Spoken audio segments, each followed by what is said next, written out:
Hello, everybody. Buddy Webb, Midland, Texas. I did a Facebook post this morning. I think you'll find it interesting. I'm going to read it to you. I've got about, I think, 7 attachment screenshots that back it up. And I quote that in this story here, and I'll show them to you here in a minute. Okay, I'm going to name this "The Cost of Reporting Child Killers." Okay. I've long suspected that a part of the algorithm that builds the Facebook people that you may know list comes from people that are looking at your Facebook page. Last week I saw this person named Kristi and I recognized her. She had first contacted me on YouTube back in 2015 under the name Kristi Otts.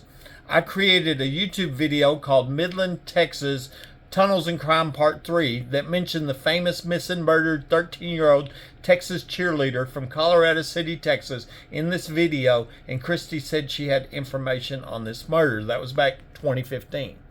She wrote on my YouTube channel and said, "I received Hailey Dunn's murder confession in June 2015. Since reported, my life has gone upside down. I went from a successful college graduate in psychology with a decent social life and wonderful children to someone who people think are crazy. No longer have my children, no job, and I'm losing everything down to my house and car." She wrote that on my YouTube channel under her name, Kristi Otts.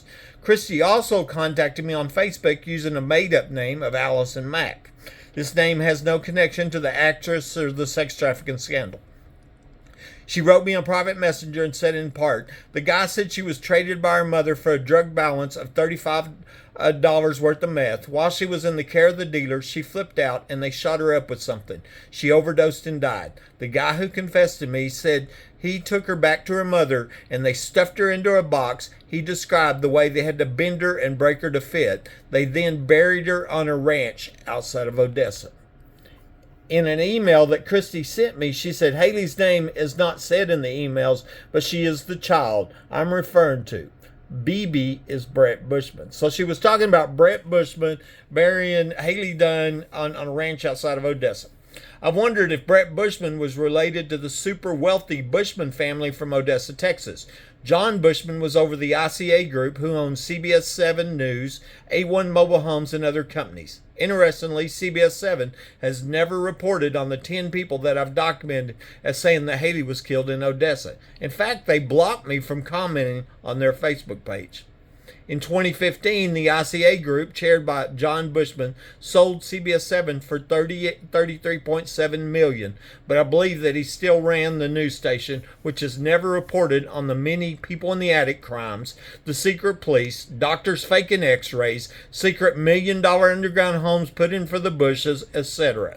Of course, none of the other news stations have either, and you can't tell me those fact-filled stories are not newsworthy and important to the public. Anyway, Kristi also forwarded me a picture of a resignation email that she'd sent to Julie Elliott, Janie Tippett, and Ramona Thomas. I believe they were her supervisors at a drug rehab clinic in Odessa, Texas named Turning Point. She told me, I never have stated that. She told them, "I never have stated that I'm afraid of BB, Brett Bushman, simply that I could not hear any more confessions in the case that I could do nothing about, since he did have a hand in stuffing a child's body inside a safe. He inflicted harm on a child and technically should be reported. Whether current threat or previous action, anything involving the harm of a child must be reported. This has been stated in HIPAA." She also said in the email, "Today, Janie and Jennifer pulled BB into Janie's office and interrogated him about feelings for me, asking if he had a crush on me and then asking why he's coming to me instead of Jennifer.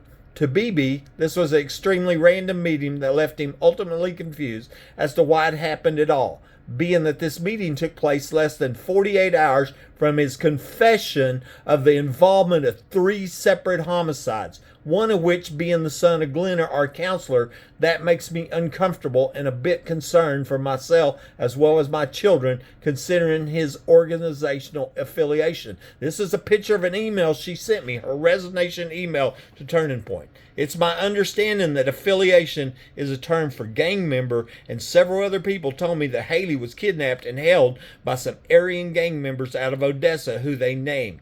One of them is in prison for the murder of Coker, said to have been drugged, set on fire, and left on the train tracks. I wondered if this was one of the 3 murders referenced in Kristi's email. Another murder that I wondered about was Cody Mercer, as I was told that he was killed by the same people that killed Hailey, and the reason he was killed was because they were worried that he was going to snitch on them, the gang members. Back to the story.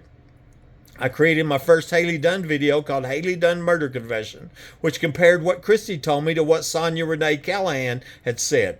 I had recorded Sonia describing to me the moment that Hailey was overdosed in a home over in Odessa, and she named names on this phone call. She's an eyewitness who they also called crazy. Kristi shared this video on her Facebook page, the one that I made, her Facebook page, Allison Mack, and said, "So I'm the second lady in this video. I want people to know that this guy isn't crazy," talking about me, "and if you could share, I would greatly appreciate it. I wish the U.S. would realize what was going on."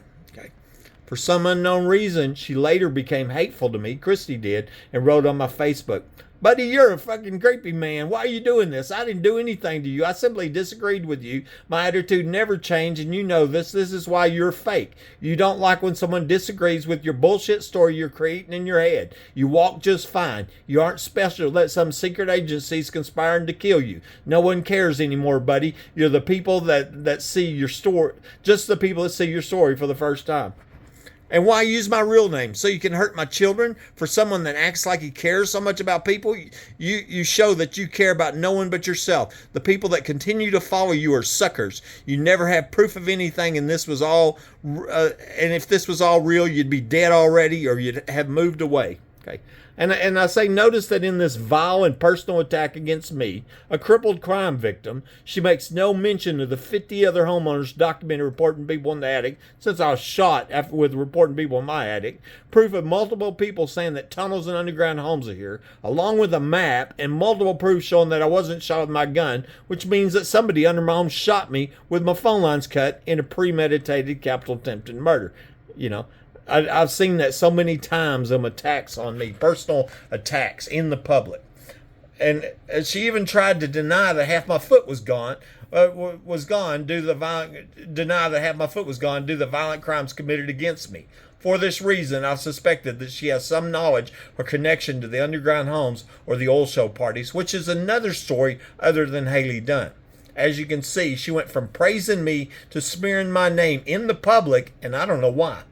Several years later, in January 2023, Kristi wrote on my YouTube channel, again under a name, The Path to 77, and said, "I'm the Allison Mack he talks about, and I created that name in 2005 to model under, way before the other stuff ever come out. Allison is my middle name, and Mac is my brother's name. There is literally no connection. I wish a buddy would leave me out of this. Being a part of this has cost me everything I've ever loved or treasured in my life, plus over $1 million in lawyer fees trying to keep my family together. This has utterly ruined me.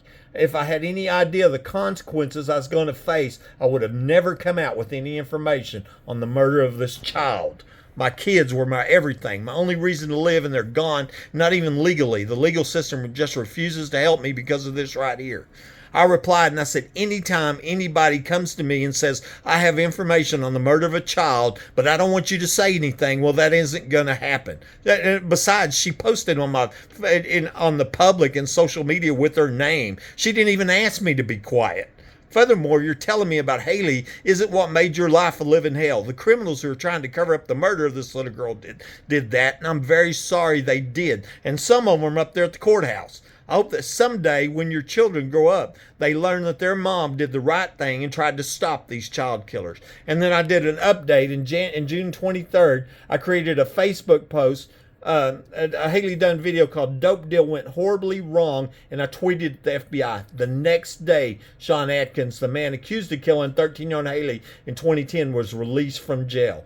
The Who Killed Hailey Dunn Facebook group, which I believe is ran by Hailey's dad, Clint Dunn, and Erica Morse, the PI, says, "We have received information in our inbox that Sean Atkins was released because of the paranoid schizophrenic Buddy Webb. For the record, I was not diagnosed with this disease, and that was a lie spread by the Midland police officer, April Chandler. This is another example of the life-destroying lies spread about me in an effort to cover up the many crimes and murders I believe, are connected, including Hailey Dunn.